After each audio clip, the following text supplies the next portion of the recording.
At 10, the Conservatives suffer one of their worst set of local election results in decades as Labour wins new councillors across the country. They're celebrating winning control of Tory blue areas and holding on to others that were Labour red. Here in Redditch, Labour made big gains to win control of the council. They'll be hoping it's a sign they can win back parliamentary seats like this too at the general election. And there was a massive swing of over 26% to Labour in the Blackpool South by-election. But some cheer for the Tories as Ben Houchen holds on to the mayor's office in Tees Valley. And I'll be here looking at some of the results in more detail to see what it might mean for the parties at the general election. Also tonight, a former post office lawyer is accused of lying over the Horizon IT scandal. Mr. Singh, are you going to tell the truth today? Jainil Singh was involved in prosecuting an innocent woman. He says he didn't lie. Will you marry me? And will he or won't he? The last ever episode of Gavin and Stacey is coming this Christmas. On BBC London, we'll bring you some of the election results from across our area.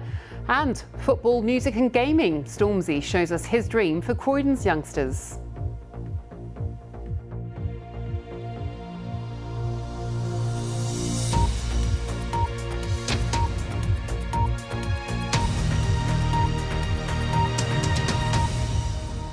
Good evening to you. Two very different moods tonight in the Conservative and Labour camps after the local and mayoral elections. Rishi Sunak says it's disappointing to lose good, hard-working councillors after what's been a painful set of results so far for his party, some of the worst Tory losses in England for decades. On the other side, Labour are jubilant, cock-a-hoop at their gains across the country, including in the Blackpool South by-election, overturning a Conservative majority with a colossal 26% swing. Well, this is the latest state of play, with the Conservatives down 436 councillors and Labour up 169. Well, we're going to be digging deep into the numbers and taking a look at what the results could mean for a coming general election. And as ever, our guide through it all is Chris Mason. Chris, it's been a long night and it's not over. It isn't over. Evening to you, Clive. We should take a little step back before we dive into all of the detail. When Rishi Sunak became Prime Minister, he had two aims. The first was to steady the ship of government after all of the turbulence of Boris Johnson and Liz Truss, and arguably he achieved that. The other aim was to revive Conservative fortunes, and on that side of the ledger he stares at failure and consistent failure. You look back at the local elections of a year ago, they were dire for him. You look at most of the by-elections of the last 12 months, equally pretty dire. And then today, the results of the last 24 hours, really pretty desperate from a Conservative perspective. As far as Labour are concerned, not only are they doing pretty well, they've discovered the knack of efficiency when it comes to votes. What do I mean by that? I mean that they are managing to win in areas that they need to win if they're going to win the general election, as opposed to piling up votes in places that they were winning already, effectively inefficient votes. Then there's the other parties, they are pretty chipper too. So lots of detail to get into, but here is the story of the last 24 hours. North Allerton in North Yorkshire this afternoon. The Prime Minister lives a few miles away, and look who's turned up to rub his nose in it. York and North Yorkshire, the wider county so often rock-solid Conservative, has elected a Labour mayor. We've had really good results across the country all day long, but this is a very, very special moment, David, to become the mayor here. And thank you to the team for all the fantastic work that they have done. Because through the villages and the towns of North Yorkshire, people have voted for change. There have been smiles and red rosettes all over the place, taking the council in the military town of Aldershot in Hampshire, taking 9 police and crime commissioner roles from the Conservatives, including here in Cumbria, and on the south coast in Ada in West Sussex, where they've never won before. But 5 independent candidates standing on a pro-Gaza platform cost Labour control in Oldham in Greater Manchester. There's evidence Labour's stance on Gaza has had an impact, particularly in places with a significant Muslim population. Earlier, Keir Starmer was in Blackpool to celebrate winning a Westminster seat there. Winning wasn't surprising. The scale of Labour's victory was.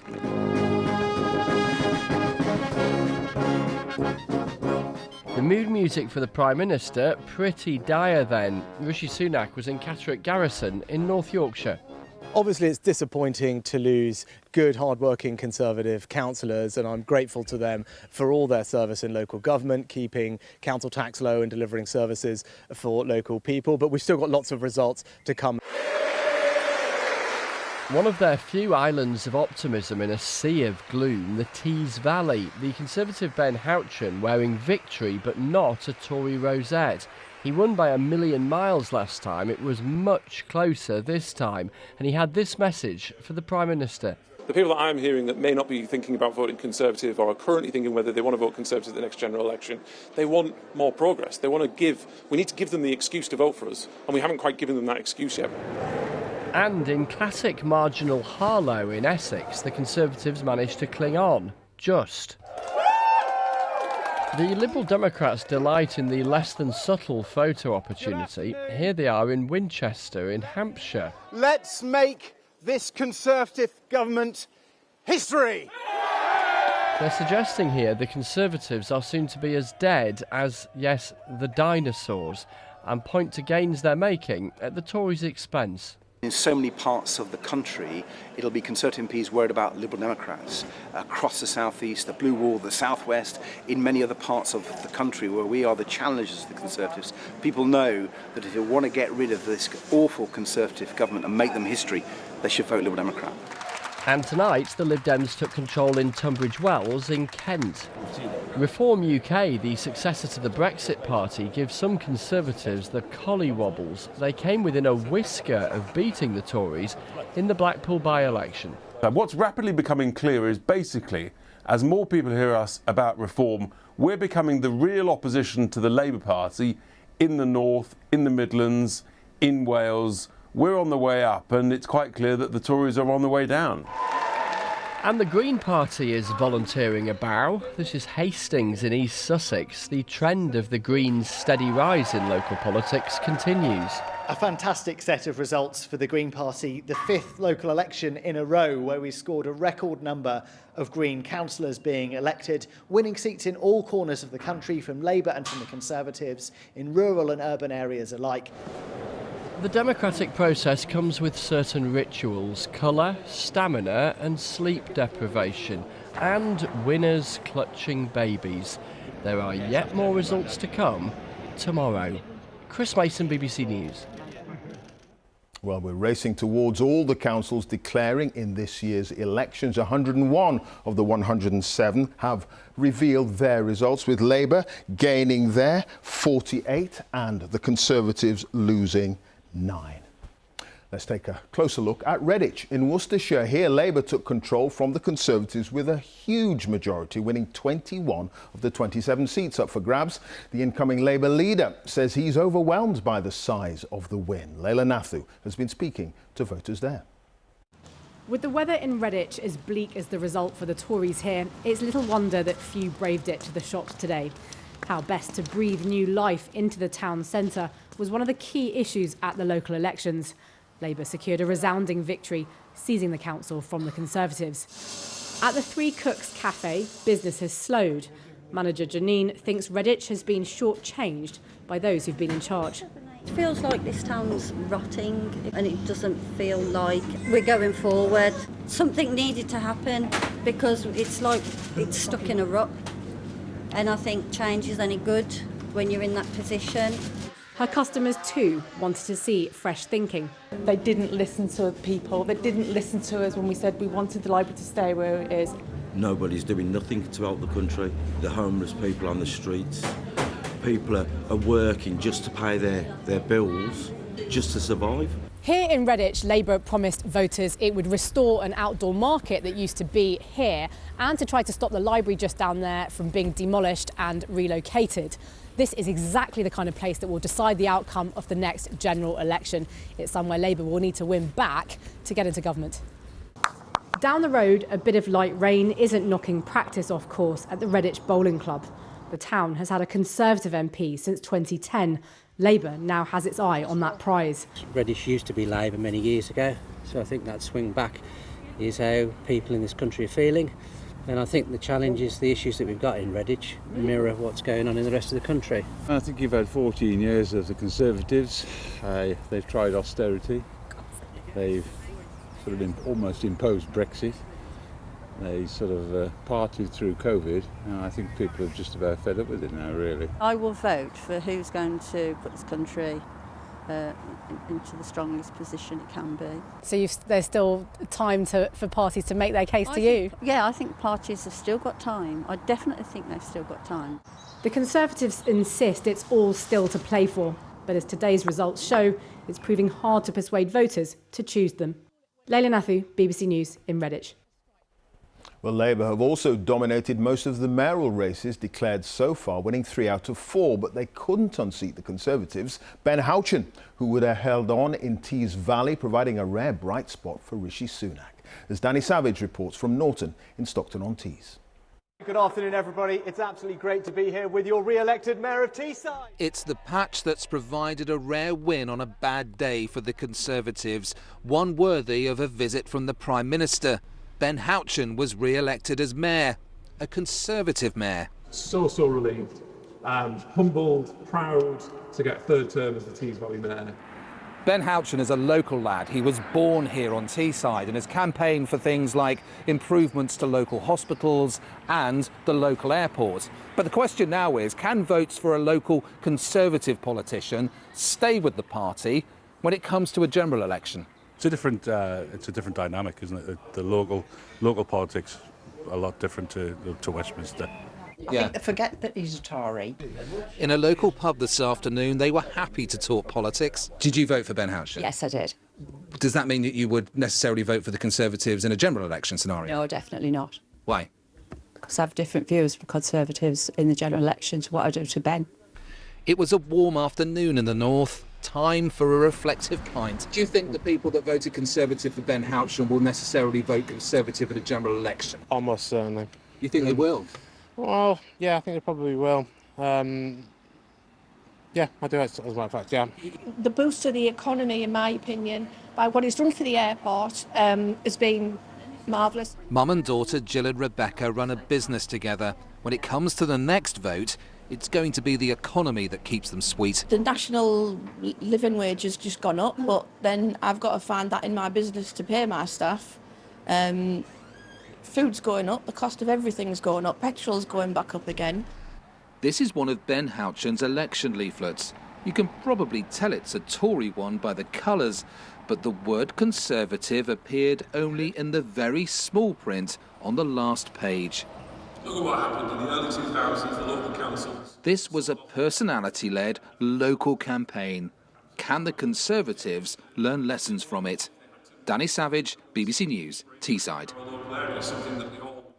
So, what can we read into the results we've had so far, and what do they tell us about the state of the party's fortunes as we approach a general election? Well, Vicky Young is here with more details. Vicky. Well, Clive, there's no doubt that these local elections will affect the mood of the parties as we head towards a general election. A quick look at the vote share and the story's obvious. Labour up and the Conservatives down, with small increases for the other parties too. It's useful, though, to look at some results in more detail. Milton Keynes has gone from a hung council to a Labour majority. It's the kind of seat Labour is particularly pleased to win because it's where they'll be in a direct battle with the Tories at a general election. So the BBC has done analysis of what the council result here could mean in the parliamentary seat of Milton Keynes North. It shows a Labour win, which would almost certainly mean that they'd be forming the next government. There have, though, been 2 Labour council losses so far in Oldham and Kirklees. So how worried should Keir Starmer be about that? If we look at the Oldham result, Labour is still the largest party, but not in overall control. There's no doubt some voters here are unhappy with the party's stance on Gaza and have turned to independent candidates. But it's worth remembering it's much harder for an independent candidate to break through at a general election, and that could help Labour. Now, there is a nightmare scenario for the Conservatives, battling it out with Labour, but with the Liberal Democrats also snatching their votes. Look what's happened to the Conservative vote in council wards where the Lib Dems were their main challenger. And they're also under pressure from Reform. Here's what happened to the Tory vote in places where Reform stood. So overall, a bad night for the Conservatives, with their vote splintering in several directions. Clive. All right, Vicky, thank you. Vicky Young, our Deputy Political Editor there. Well, we're going to get a final word now from Chris. It's been a long day, but we've actually got some pretty important mayoral results expected on Saturday. We have, yeah, so this is not yet over. So plenty of races to be mayor still to be counted. Liverpool, South Yorkshire, Greater Manchester, West Yorkshire, Salford, the West Midlands and London. Quick word about London. The Conservatives reckon it could be much, much closer than some opinion polls have been suggesting. The polls had suggested that Labour's Sadiq Khan, who's been the mayor for some time, was well ahead. We shall see when the voting starts, or the counting, I should say, starts tomorrow. And then in the West Midlands, the Conservatives appear relatively hopeful that Andy Street will hang on there. Labour think that they have been punished particularly by voters in Birmingham over the local authority. Labour run the council in Birmingham. They've had to crank up council tax. They've had to cut services. They think they have been punished for that. There is also still a smattering of council results still to come in, and a whole load of police and crime commissioners as well. Sure. We heard Vicky and analyse what these results could mean longer term, perhaps in a general election. With all that in mind, what do you think the mood is in the Conservative and Labour camps tonight? So mood in the Conservative Party first, because this was always going to be key for the Prime Minister. Where did it leave the mentality, the mindset of particularly Conservative MPs who hold his fate in the very short term in their hands? I do not detect any sense of an insurrection amongst Conservative MPs thinking, my goodness, it's so bad, we've got to get rid of the Prime Minister. That's not to say they're not quite bleak, but they don't think that that would be a good idea. One senior figure saying to me tonight, the Conservative MPs are remarkably chilled. One former cabinet minister described the results as not catastrophic, whilst also tacitly accepting that they did think that the Conservatives would lose the general election. Labour are confident that they are on course for winning a majority at the general election. So in summary, I think the last 24 hours has cemented the status quo. Labour are buoyant. The Conservatives are pretty morose. And then there is the big picture thought, Clive, that we cannot forget in the next couple of months. Wherever the opinion polls ebb and flow to and wherever the results go tomorrow, Labour face the most almighty mountain that they have to climb and reach the summit of if they're going to win the general election, even win it modestly. That's the core fact that should define all of the conversations about politics in the coming weeks and months. But they have grounds on the basis of the last 24 hours to be confident. All right. Chris, I hope you get some sleep. So do I. It's good to see you. Chris Mason, our political editor. On to other news now, and a former lawyer for the Post Office has been accused at the inquiry into the Horizon IT scandal of telling a big fat lie about not knowing that there was a bug in the software. Jarnail Singh was directly involved in prosecuting a pregnant sub-postmistress back in 2010. The bug was not disclosed at the trial of Seema Misra, who was wrongfully convicted of theft and false accounting. Mr. Singh denies the allegations made against him. Here's Emma Simpson. Mr. Singh, are you going to tell the truth today? The questions are mounting for the former Post Office senior lawyer, Jarnail Singh, beginning with this one. You were covering it up in 2013 and 2015, weren't you? No, I wasn't covering it. You were covering up your own guilty knowledge. No, I wasn't. It's all to do with the case against Seema Misra, which he helped prepare. She was sent to prison in 2010, 8 weeks pregnant. She'd blamed Horizon for her losses. But shortly before her trial came this report written by Fujitsu engineer Gareth Jenkins about a bug affecting branch accounts and how he could use remote access to fix it. And then here's a note about the meeting that followed, warning about the potential impact upon ongoing legal cases. The inquiry saw how it was all forwarded in this email to Jarnail Singh, the header showing it printed minutes later. I don't recall seeing it, don't recall printing it. This was saved in your drive, wasn't it? I don't even know what you're talking about, because I don't know how to do these things worked. You don't know how to save a document? No. This was just 3 days before Seema's trial. The material was never disclosed. It could have stopped her wrongful conviction and many others that followed. All of this, if I received it, if I read it, is a big fat lie, isn't it? And No, sir. You know it, Mr. Singh. Sir, I didn't come here to lie. I'm at an age where I have come to assist the inquiry. He said he didn't know about the bug for another few years. A hard watch for Seema and her husband here today. Did you believe him? No. They didn't care, like they're sending an innocent person to the prison. All they were concerned about the Horizon name to be saved. But Jarnail Singh did say this. I admit mistakes were made, and I'm ever sorry that Mrs. Misra had suffered. And I am ever so embarrassed to be here. A bruising day for a lawyer who says he can't remember many of the details. Emma Simpson, BBC News at the Post Office inquiry. A teenager who stabbed Mikey Roynan, who was 16, to death in Bath in Somerset last year, has been detained for life at Bristol Crown Court. Shane Cunningham was ordered to serve a minimum of 16 years before being considered for parole. Two others, Cartel Bushnell and Leo Knight, who were 15 at the time of the attack, were sentenced to 9 years for manslaughter. Dan Johnson was in court. Mikey Roynan's family came here every day of the 4-week trial. Today they were in court to hear how long his teenage killers will serve. Love you too.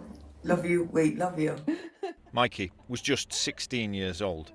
He was a live wire, so he loved, being out on a bike or a scooter. Last June, he went to a party in Bath with friends. There, they came across this group from Wiltshire. This is the ambulance service. Is the patient breathing? There was a violent confrontation and Mikey was stabbed in the neck. They've been stabbed at a house party, please. I had loads of missed calls. I rang Mikey's phone and his friend answered and he said, Mikey's been stabbed. I was like, is he okay? Is he okay? And he said, he's gone, Hayley, he's gone. And I put the phone down on him because I didn't want to hear that. I didn't believe it. It was Shane Cunningham who stabbed Mikey, he claimed, in self-defence, but he was convicted of murder. Cartel Bushnell and Leo Knight were given 9 years for manslaughter for encouraging and supporting the attack. Why would you take a knife to a 16-year-old's birthday party? Why would you need to have a knife in a house party? Yeah, that is shocking. Was it you that stabbed him in the neck? Shane Cunningham didn't give any answers in custody or in court, so we may never know what sparked the confrontation. The judge passed a life sentence and said he must serve at least 16 years. Bristol and its surrounding areas are in the middle of a plague of knife crime. The plague has continued since this trial finished. The lives of young boys who carry knives continue to be taken at the hands of other boys who carry knives. How do you feel about the sentences that were given today? My immediate reaction was it doesn't make any difference, but it does make a difference. But Mikey's life's gone forever and, they'll get theirs back at some point. This family's campaigning now to highlight knife crime and how many children are armed and prepared to take lives. Dan Johnson, BBC News at Bristol Crown Court. The actor Kevin Spacey has given a television interview saying he's been basely attacked ahead of a documentary due to be released next week, which appears to make new claims about his behaviour. He was found not guilty at Southwark Crown Court last year after 4 men accused him of a number of sexual offences. Katie Razzle is here with me. What more did he have to say then? Well, Clive, we've known since 2022 that this documentary was being made about Kevin Spacey, and it starts on Monday. Just yesterday, the actor went on to X, formerly Twitter, to complain that he'd been given 7 days to respond to allegations in the programme that he says date back 48 years. Now he's given this lengthy interview, as you say, to the former GB News presenter Dan Wootton. It was released just in the last few hours, and he's effectively saying he will no longer be speechless. Have a listen. I've been mired in litigation for years and years and years and was just unable to speak in a public forum. And look, I'd also be just fine to humbly return to work and be grateful without saying anything, but I can't go through this again, allowing myself to be baselessly attacked without defending myself. If I was really this monster and everyone knew about it, then why aren't people asking questions about the networks and studios who were all too happy to monetize off of me while allowing me to roam the streets freely? Well, Clive, my understanding is that 10 men, 9 of whom have never spoken publicly before, have given interviews to Channel 4, and that the programme focuses on the men's claims of inappropriate abuse of power in the workplace by Kevin Spacey. So the focus isn't criminality. Now, as you said, he was acquitted last year in a trial in Southwark Crown Court. And after that, my understanding is there were discussions by the programme makers about how to proceed, but they decided it was in the public interest to carry on based on the breadth of testimony that they've gathered. But Mr Spacey has clearly decided attack is the best form of defence. He's saying, you know, he's not behaved illegally, and his lawyers are saying tonight that there was no public interest in the public being, as they put it, misinformed with the publication of what they call false and unverified allegations, and they say Kevin Spacey's been left with little choice but to make his own public statement. Sure. OK. Katie, thank you. Katie Russell, our culture editor there. Now, it's a big day tomorrow for Ipswich Town's footballers on the brink of promotion back to the Premier League. A win or draw against Huddersfield will seal the deal, with the whole of Ipswich seemingly willing to push them on. Here's Laura Scott. They haven't had to wait, but it seems these school children more than understand the weight of what this weekend could mean for the whole of Ipswich. We haven't been in the Premier League for like 22 years, so that would be a very good achievement. It's going to be really cool to be back in the Premier League playing with all these really cool clubs. On the eve of the final promotion push, a plea from the club's chief executive in their morning assembly. And make as much noise as you can tomorrow for us. Can you do that for us? Yeah. We are trying to rebuild a monster of a football club that has been run down and at times neglected. But what we have found is an incredible fan base that shocks and surprises us. And tomorrow, we've got to go once more. Ipswich is where Sir Bobby Robson made his name as a manager. His triumphs here inspired the current man in charge, Kieran McKenna, whose side need just one more point to reach the top flight. We know that the next step is a huge one, and it would take an awful amount of work again. But you know, that's exciting. It's exciting to be part of this project, to be leading the project, and you know, we want to continue that. Helping the club go global is local lad Ed Sheeran, who sponsors the front of their shirts and is actually named as a member of the playing squad. And he's not the only one bringing their star power to Portman Road. He does it because he loves the club, and the same with me. I represent them on my shorts and take them around the world and however I can, because I'm a hometown boy, same as him, and we all support our own. As the Tractor Boys try to plough their way to the Premier League, the players might be keeping their feet on the ground. Not sure the same can be said for the rest of the town. Laura Scott, BBC News, Ipswich. There's good news for the millions of fans of the TV comedy Gavin and Stacey. One of the stars, the actor James Corden, has announced there'll be one more episode of the show to be aired on Christmas Day. The big question, of course, is will Smithy accept Nessa's marriage proposal? Here's Thomas Morgan. I loves you. With all my heart. 5 years ago, almost 19 million watched on as Nessa put it all on the line. Will you marry me? A finale's been rumoured for some time. In February, though, the show's writer and cast member Ruth Jones brushed it off. Today, however, in a social media post alongside fellow star James Corden, they confirmed that cliffhanger would be resolved. A cult favourite, it's brought viewers to this Welsh seaside town. I'm so excited! I'm just excited to find out what's occurring. Do you think it's a yes? I hope so. And let's hope they have a nice big curry after. The success of the show has been based on not only the main characters, Gavin and Stacey, but the role of the supporting cast, the likes of Nessa Smithy and Uncle Bryn. I wake up in the morning and think, lush, I'm in Barry. And not going to lie, it has been lush for Barry. The slot machines, ice cream parlours and the beaches have become stars in their own right. Over the years, the programme's won multiple awards, with that historic proposal scene winning a BAFTA voted for by the public in 2020. Gavin and So those catchphrases. Oh, what's occurring? And that cast will grace our screens once more for one final time. I won't lie, you're not everyone's cup of tea, but at the end of the day, when all's said and done, you're tidy. Thomas Morgan, BBC News, Barry Island. And I know it's been complicated. What did happen to Uncle Bryn? Anyway, time for the weather. And this isn't Barry Island either, but this is Western Scotland, where once again we had the highest temperatures of 23 degrees.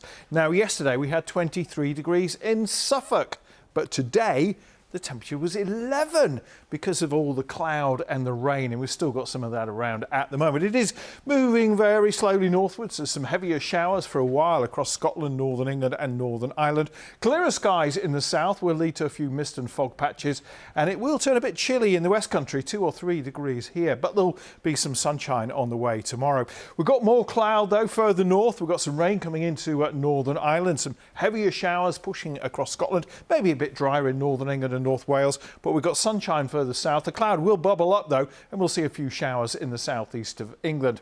But at least it's going to be warmer in the sunshine through the Midlands, Southern England, South Wales and East Anglia, and we could see 19 degrees in the northwest of Scotland ahead of those heavy showers. There's a bit more cloud still across northern areas on Sunday, but it should brighten up a bit more. That in turn though will lead to more heavy showers developing. The odd shower across England and Wales, and we've also got this patchy rain heading into the southwest that will keep the temperatures a little bit lower.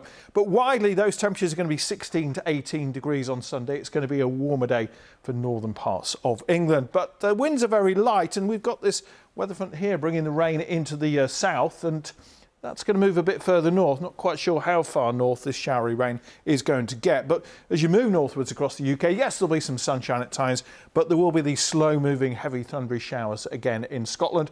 And those temperatures for Bank Holiday Monday, typically 15 to 17 Celsius. Clive. All right, Darren, thank you, Darren Bett there. That's it. Now, though, let's join our colleagues across the nations and regions for all the news where you are. Have a very good night.